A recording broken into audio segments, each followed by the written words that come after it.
Good afternoon. My colleagues and I remain squarely focused on achieving our dual mandate goals of maximum employment and stable prices for the benefit of the American people.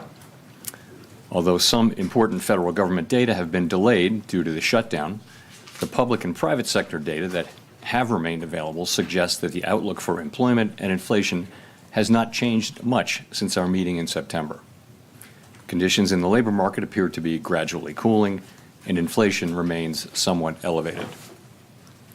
In support of our goals and in light of the balance of risks to employment and inflation, today the Federal Open Market Committee decided to lower our policy interest rate by a 1/4 percentage point.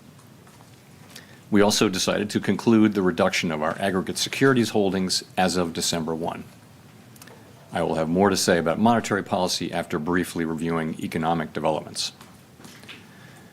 Available indicators suggest that economic activity has been expanding at a moderate pace. GDP rose at a 1.6% pace in the first half of the year, down from 2.4% last year. Data available prior to the shutdown show that growth in economic activity may be on a somewhat firmer trajectory than expected, primarily reflecting stronger consumer spending. Business investment in equipment and intangibles has continued to expand, while activity in the housing sector remains weak. The shutdown of the federal government will weigh on economic activity while it persists, but these effects should reverse after the shutdown ends. In the labor market, the unemployment rate remained relatively low through August. Job gains have slowed significantly since earlier in the year. A good part of the slowing likely reflects a decline in the growth of the labor force due to lower immigration and labor force participation, though labor demand has clearly softened as well. Although official employment data for September are delayed, available evidence suggests that both layoffs and hiring remain low, and that both households' perceptions of job availability and firms' perceptions of hiring difficulty continue to decline. In this less dynamic and somewhat softer labor market, the downside risks to employment appear to have risen in recent months.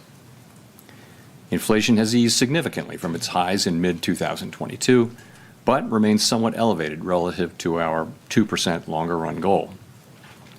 Estimates based on the Consumer Price Index suggest that total PCE prices rose 2.8% over the 12 months ending in September, and that excluding the volatile food and energy categories, core PCE prices rose 2.8% as well. These readings are higher than earlier in the year as inflation for goods has picked up. In contrast, disinflation appears to be continuing for services. Near-term measures of inflation expectations have moved up on balance over the course of this year on news about tariffs, as reflected in both market and survey-based measures. Beyond the next year or two or so, however, most measures of longer-term expectations remain consistent with our 2% inflation goal. Our monetary policy actions are guided by our dual mandate to promote maximum employment and stable prices for the American people. At today's meeting, the committee decided to lower the target range for the federal funds rate by a 1/4 percentage point to 3.75% to 4%. Higher tariffs are pushing up prices in some categories of goods, resulting in higher overall inflation. A reasonable base case is that the effects on inflation will be relatively short-lived, a one-time shift in the price level. But it is also possible that the inflationary effects could instead be more persistent, and that is a risk to be assessed and managed. Our obligation is to ensure that a one-time increase in the price level does not become an ongoing inflation problem. In the near term, risks to inflation are tilted to the upside and risks to employment to the downside. A challenging situation. There is no risk-free path for policy as we navigate this tension between our employment and inflation goals. Our framework calls for us to take a balanced approach in promoting both sides of our dual mandate. With downside risks to employment having increased in recent months, the balance of risks has shifted.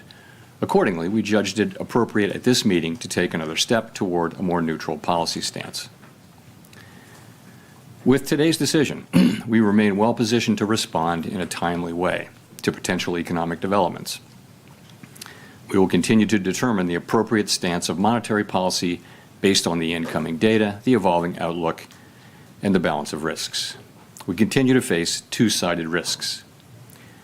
In the committee's discussions at this meeting, there were strongly differing views about how to proceed in December. A further reduction in the policy rate at the December meeting is not a foregone conclusion. Far from it. Policy is not on a preset course. At today's meeting, the committee also decided to conclude the reduction of our aggregate securities holdings as of December 1.